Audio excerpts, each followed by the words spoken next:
tahun 2021. Dan berikut laporan selengkapnya bersama Rizky Supermana. Dan terima kasih kepada guru-guru honor yang telah Komisi 10 DPR melakukan rapat panja pengangkatan guru dan tenaga pendidikan honorer menjadi aparatur sipil negara atau PGTHK ASN dengan PGRI dan 12 asosiasi serta perhimpunan guru honorer membahas seleksi 1 juta guru P3K di tahun Selamat pagi. 2021. Sekjen Pengurus Besar PGRI Dudung Abdul menyatakan Ini kita baru keluar rumah ini. Indonesia tengah mengalami krisis kekurangan guru ASN di mana Berangkat ke kantor hari ini kita akan melewati jalan yang berbeda ya. Biasanya kita lurus lewat Binangun. Nah, sekarang saya mencoba lewat Teling mumpung waktunya juga masih ada. Tidak telat ke kantor. 357.935 guru. Guru ASN hanya 1.607.480 guru. Hari ini guru-guru yang mengajar adalah guru honor berjumlah 1.750.400. Kita putar balik di sini ya. Artinya hari ini kami PGRI ingin mengucapkan Jalan juga masih sepi karena masih jam 7 pagi waktu Manado. Kita akan menyisir ring road. Oke, ini ada orang. anggota Komisi 10 DPR Mataharinya mantap. untuk Pojok kanan ya. menuntaskan pengangkatan 1,7 juta guru honorer menjadi P3K dan Biasanya kalau ada anak sekolah udah rame pagi-pagi seperti ini. Cuman ini karena pandemik ya, jadi WFH semua. Bukan WFH sih kalau anak sekolah, apa istilahnya, belajar dari rumah, jadi ya seperti ini.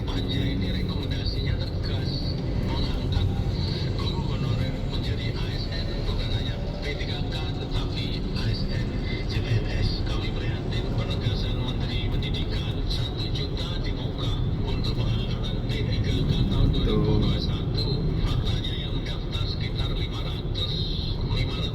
Ini jalan ring road tuh mulus loh teman-teman, nggak ada bolong-bolongnya.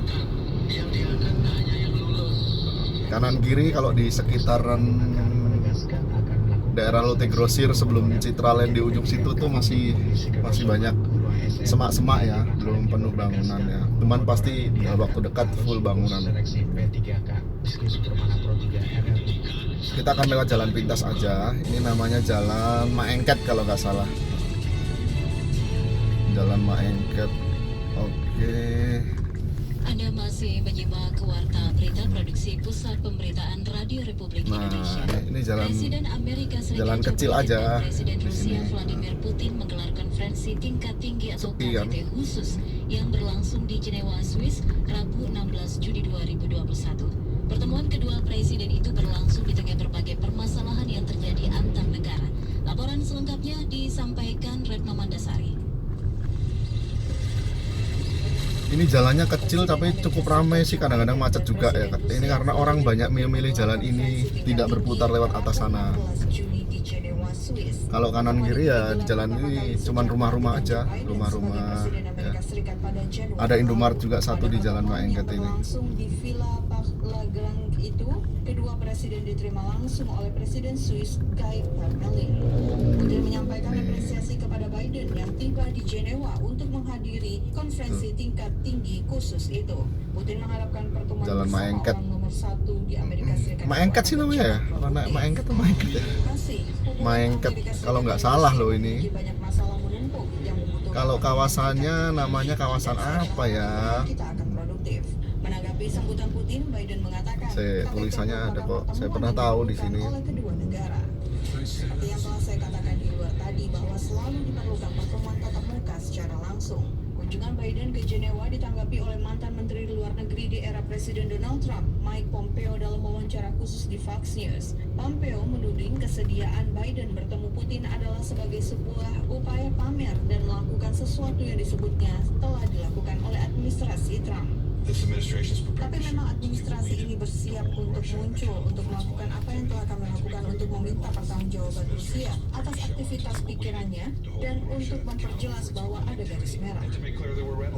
Pada pertemuan langka di tengah ketegangan Oh, ini kedua ada negara itu tentu yang di menjadi belakang sorotan berusaha dunia membalap. khususnya media, terutama Mungkin pada nggak suka momentum saya ketika pelan-pelan. Biden Iya dan sih, Putin pagi-pagi. berjabat tangan dan saling melempar Ya, senjata. bukan nggak Seperti suka dilaporkan buru-buru, sebelumnya, Amerika Serikat ya kan? diketahui Ada yang mau sangat dikejar. vokal dalam Kita mau belok menyuarakan kasus kanan aja. penjaraan kritik Kiri sebenarnya lurus juga bisa, cuman jalannya kecil ya. Kadang-kadang kalau simpangan itu harus apa, pelan-pelan berhenti dulu ya gitu. Nah kita tembus ke SMA 2 kalau nggak salah, SMA 7 dan SMK 2. Nah di atas itu ada kawasan sekolah sih. Ada 3 sekolah berjejer-jejer, SMP, SMK, SMA. Biasanya ya padat sekali karena kan banyak anak sekolah. Bersama kami untuk mendapatkan informasi-informasi penting lainnya dalam Indonesia Menyapa Pagi. Banyak silau ya, jadi kita itu banyak. Loh kok ada anak sekolah?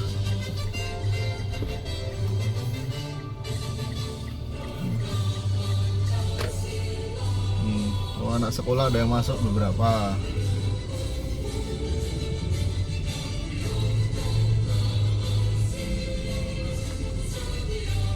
Nih, cerah ya, di sini jalannya bagus. Nah ini kita masuk jalan Tololio Supit. Nah ini Tololio Supit. Di depan itu jalan apa ya?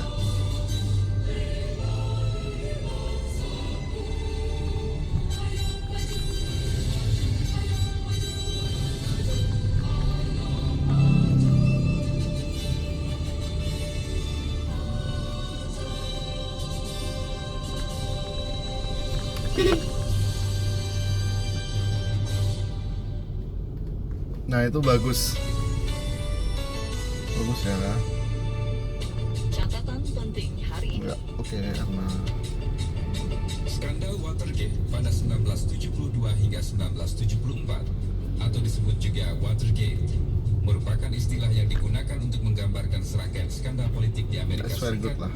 yang mengakibatkan pengunduran diri Presiden Richard Nixon, Halo, mengakibatkan krisis konstitusi. mana ini? Nggak ada orang, sepi, masih sepi nih ya. Menurut nama sebuah hotel di Washington DC, tempat di mana skandal tersebut terjadi.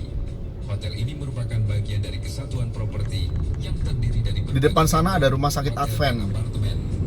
Kalau di sini nggak ada yang spesial ya. Penangkapan 5 laki-laki pada 17 Juni 1972 Perkaros ya jalan yang ini ya. berusaha membobol masuk ke kompleks Ya, rumah-rumah ada beberapa perkantoran juga. untuk memasang alat penyadap. Insiden yang terjadi pada Ini namanya Desember daerah 2010 Teling Atas ya, diselidiki Teling dan Atas. ternyata dilakukan oleh kelompok pendukung Nixon, Komite untuk Pemilihan Kembali Presiden. Nah kita akan lurus. Nah kita akan lurus di jalan 17 Agustus kalau nggak salah ya. 14 Agustus. Nah sebelah kanan kita tuh rumah sakit Advent. Rumah sakit Advent di sini. Gede juga loh rumah sakitnya ini. Pernah sih sekali waktu itu check up ya. Gara-gara alergi kulitnya. Dari jalanan, membunuh beberapa darinya dan diperkirakan berkisar antara 25 hingga 300 orang dan menangkap para pemimpinnya. Sebelah kiri kita itu Kodam Merdeka yang apa namanya, Kodam paling muda ya informasinya di Indonesia itu. Jadi di Sulawesi itu berarti ada 2 Kodam ya, Kodam Wirabuana di Makassar dan Kodam Merdeka yang ada di Manado, Sulawesi Utara. Kantornya cukup luas teman-teman. Oh, markasnya gede sekali. Ini kalau misalnya banyak anak sekolah ini macet di sini tuh pagi-pagi ya di Jalan 14 Agustus ini. Karena di depan sana juga ada sekolah Ebenezer ya, SMA Ebenezer itu termasuk SMA elit ya di Kota Manado ya. Ebenezer. Nah kalau daerah sini sih banyak warung-warung ya, warung-warung makan ya. Terus ada Freshmart. Nah itu tempat-tempat minimarket untuk belanja kebutuhan rumah tangga di situ sangat lengkap dan walaupun kecil tempatnya tapi rame sekali. Ini juga ada gedung-gedung pemerintah ya, ada inspektorat di sebelah kiri saya. Jadi kita kalau lurus-lurus terus itu akan tembus boulevard juga ya. Jadi muaranya pusat kota itu di boulevard. Jalan ini sebenarnya cukup bagus ya.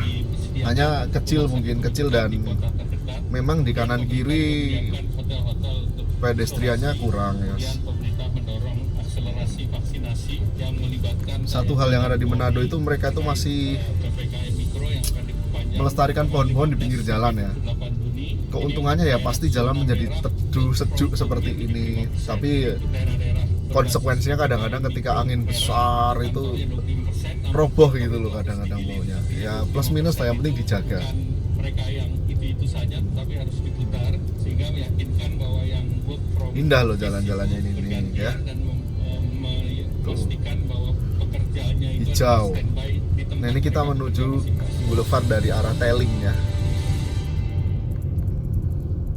Dika, tiap minggu kamu masih aktif keliling buat ngajarin anak jalanan yang nggak bisa sekolah? Masih dong, Pak. Nggak banyak loh orang yang mau nolong orang lain tanpa pamrih kayak kamu. Makanya aku mau banget kamu daftar dan ikutan 1 Indonesia Awards ke-12. Siapa tahu kamu penerima apresiasi berikutnya. Sebagai bentuk apresiasi untuk generasi muda yang memberikan manfaat bagi masyarakat baik di bidang kesehatan, pendidikan, Tuh enak ini. Ini juga kanan kiri markas-markas tentara ini ya, markas militer.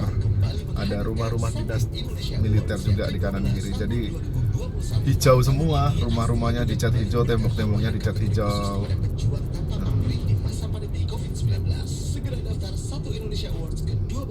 Nah ini markasnya polisi militer. Saya pernah di Jayapura itu disuruh push up di polisi militer gara-gara saya tidak memperhatikan ada jalan apa sih, lambang jalan 1-indonesia.com.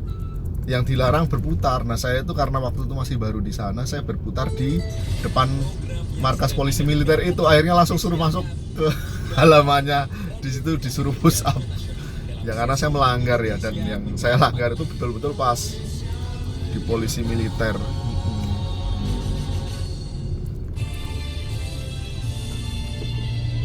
Ya nah ini pertemuan ya, itu tadi dari kiri ke arah dari acara 17 Agustus kawasan perkantoran juga di Kota Manado, perkantoran provinsi.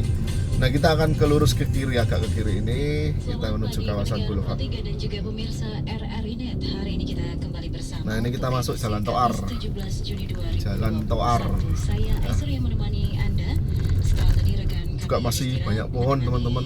dini hari Sejuk Anda. jalannya Dan itu, di pagi ini ya kami kan? juga menghadirkan sejumlah informasi yang tadi diantaranya juga sudah Anda pilih, yaitu sesuai dengan topik pendengar yang akan dibahas hari ini. Di antaranya wacana layanan dokter umum hingga persalinan yang akan kena PPN, kemudian juga Hari Dermaga Nasional, dan kasus COVID-19 yang melonjak. Yogyakarta juga awasi objek Dokter wisata umum mau kena dekat, PPN. kemudian kriteria sosok pengganti Panglima Jadi, TNI Hadi Cahyanto, dan juga wartawan gadungan. biaya berobat makin mahal dong, atau gimana sih, saya nggak ngerti deh. Pagi hari ini kita juga fokus tentang Bangkalan yang jadi satu-satunya daerah zona merah COVID-19 di Jawa Timur. Seperti apa situasi terkininya? Kali ini kita bersama dengan Koordinator Tracing Satgas COVID-19 Jawa Timur, Kohar Hari. Hari ini tanggal 16 ya, 17. Hari ini tanggal 17 kita, 17 Juni 2021. Masih dalam suasana pandemi. Nah ini Jalan Toar ini Bang Danamon Toar, Bang Beni, dia perbankan juga banyak di sini, Toar sini. Maupun dalam rangka menanggulangi kasus atau mereka yang terjangkit COVID. Ya, baik. Dan ketika situasi sudah ditanggulangi seperti ini, Nah tapi kita ini Bangkalan karena jadi cuma satu-satunya searah ya, daerah dari arah COVID-19. Tentu penanganannya akan kanan lebih ke ekstra kiri ya, lagi. kita ke Lalu kiri. bagaimana Kalau ini kita ke untuk kanan tracing yang dilakukan nanti oleh Satgas COVID-19 di nabrak, Indonesia? melanggar lalu lintas ya. Masih ada waktu nggak? Oke. Karena masih ada waktu kita berputar ya. Termasuk dari jumlah, kemudian ketersediaan fasilitas dan sebagainya. Nah ini kita masuk dalam Samratulangi. Ini suasana Samratulangi pagi-pagi. Dengan cara adalah mereka yang keluar dari Bangkalan juga diperiksa testing, kemudian yang ke arah masuk pun sekarang Masih hijau ya teman-teman ya. Itu benar-benar pohon-pohon itu membuat suasana menjadi sejuk, tenang, adem gitu ya. khususnya di kecamatan yang terindikasi banyak. Ini juga dilakukan upaya-upaya pemeriksaan, kemudian di tracing dan juga dilakukan komunikasi massa atau promosi kesehatan. Jalan Samratulangi itu ya termasuk jalan utama di sini. Protokol utama lah ya. Selain Pierre Tendean Boulevard, Samratulangi, di Malalayang itu jalan apa ya Malalayang, terus Pal 2 sana ya, Walanda Maramis ke arah bandara. Itu jalan utama di Manado. Sama yang ke arah keluar kota ya lurus-lurus ini Winangun ke arah Tomohon situ, cuman kan kecil jalannya. Nah ini jalannya satu arah Informasinya dulu sih 2 arah di sini dan kebayang kalau 2 arah macetnya seperti apa. Jadi sudah benar sih ini dibikin 1 arah karena kalau sore nyetir di jalan ini capek sekali karena kendaraannya berdempet-dempet dan merayap, padat merayap kalau sore hari. Baik, sebelum kita bicara tempat-tempat isolasi yang memang sudah dipersiapkan begitu, Jawa Timur ini bukan hanya Bangkalan begitu ya yang saat ini jadi perhatian, tapi juga ada beberapa wilayah. Kita akan belok ke jalan di Sario ya. Apa jalan apa ya? Saya tidak paham jalannya. Cuman nama-nama jalan ini kadang-kadang Nah, ini membingungkan. apakah juga masih ada yang terbaru atau memang datanya masih yang kemarin? Ada Pak Polisi di depan. Jawa Timur itu Bangkalan, Madura, kemudian Kudus. Bagaimana situasi terkininya juga Pak Kohar? Nah ini masih jalan sewara ini sampai dengan ujung sana ada pertemuan beberapa jalan ya. Ada yang dari arah Polda, ada yang ke arah Malalayang ya. Tapi kita nggak akan sampai ke sana. Kita akan pakai jalan pintas aja ke jalan Boulevard nanti yang di kabupaten kita juga ya relatif dekat dengan Kudus, kemudian Rembang, ke arah sana. Bahkan di daerah sana juga yang sebelah barat dari Jawa Timur kita juga pantau peningkatannya dan memang tampak angka-angka cenderung meningkat. Oleh karenanya cara yang kita lakukan termasuk ini yang akan diadakan kemarin-kemarin sudah diimpor dengan seluruh kabupaten secara bersama. Dari secara kluster-kluster kita akan maksudnya kelompok kabupaten kota kita akan adakan gubernur akan bisa untuk adakan diskusi atau menghimpun, memsupervisi daerah-daerah kabupaten tersebut. Kalau begitu langkah tercepat yang akan dilakukan? Ini nanti akan melakukan video conference dengan kabupaten kota sore. Tuh, Ini juga nanti akan hijau ya, semuanya hijau. daerah yang berisiko atau berpotensi untuk terjadi peningkatan tadi. Baik, Pak Kohar, selain melakukan kunjungan ini yang jadi perhatian adalah ketika ada salah satu daerah di Jawa Timur yang justru jadi satu-satunya daerah zona merah. Perhatian khusus dan kemudian apa yang dilakukan secara khusus juga untuk wilayah Bangkalan ini sehingga nantinya wilayah lain juga tidak terjadi penyebaran COVID-19 dari satu daerah zona merah. Itu sebabnya kita melakukan penyekatan dari arah Bangkalan yang keluar. Maksudnya untuk memantau kali-kali ada yang masyarakat dari Bangkalan yang keluar membawa virus, ada terindikasi. Kita belok sini ya. Itu kami. Saya tuh khawatir kalau Demikian juga dari yang luar mau ke sana juga ada petugas keamanan itu walaupun kita nggak ada ngerasa tahu di stop. yang khusus ya janganlah Kita lengkap. tapi kalau ke sana kita cek juga apakah yang bersangkutan Kita belok kanan ya. Kita udah masuk jalan Boulevard, cepet kan? Nah ini udah finish kita di jalan Boulevard, jalan terakhir ya. keluar dari Bangkalan Oke, sip. ke Bangkalan. Baik. Sudah mulai rame. Mall-mall pastinya belum buka ya kalau di Atau Boulevard tetap ini. juga dibolehkan keluar dari Bangkalan? Prinsipnya boleh asal sehat. Baik. Nah, ketika ini menjadi satu-satunya daerah zona merah di wilayah Jawa Timur, bagaimana ketersediaan tempat rawat inap, kemudian karantina yang dilakukan untuk masyarakat yang ada di sana? Di awal itu memang ada Tuh, ada yang dada-dada. Pegadaian, boneka dada-dada.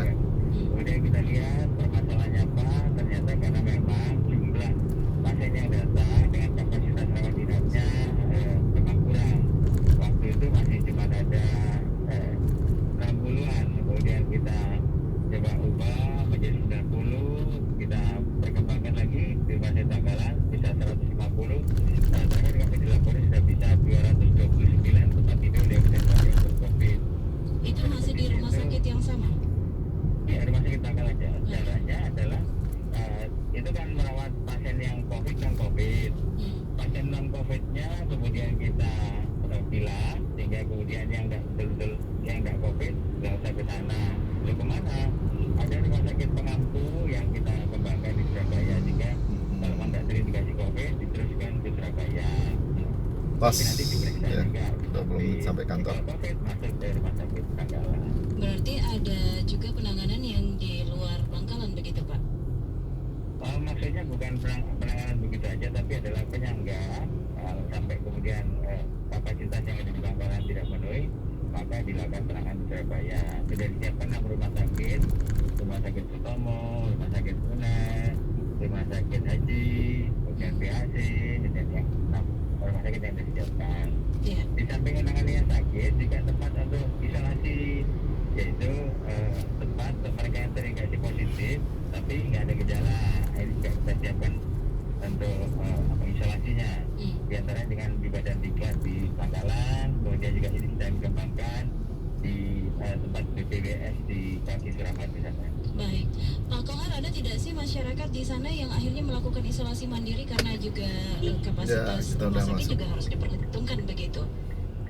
Ya, mereka melakukan isolasi mandiri. Ada berbagai indikasi. Yang pertama juga karena mereka di rumah itu ada tempatnya, fasilitasnya, dan masyarakat sekitar juga bisa accessible. Ada yang melakukan isolasi mandiri. Ketika melakukan isolasi mandiri, ini yang ditingkat. Selamat datang. Silakan tanggal. Silakan masuk. Silakan masuk. Kita cari parkir yang sejuk. Iya, berarti Pak Kohar memang diizinkan masyarakat yang harus isolasi mandiri saja di rumah begitu ya? Juga lewat pemeriksaan terlebih dahulu, apakah fasilitas juga memungkinkan apabila mereka isolasi di rumah? Itu biasanya kalau isolasi di rumah berapa orang Pak harusnya?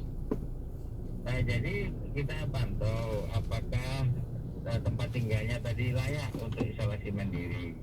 Kalau layak, maka dilakukan isolasi mandiri di rumahnya. Layak ini ya tempatnya, eksistensi, kemudian cara menangani, termasuk nanti kan harus Oke. ada supply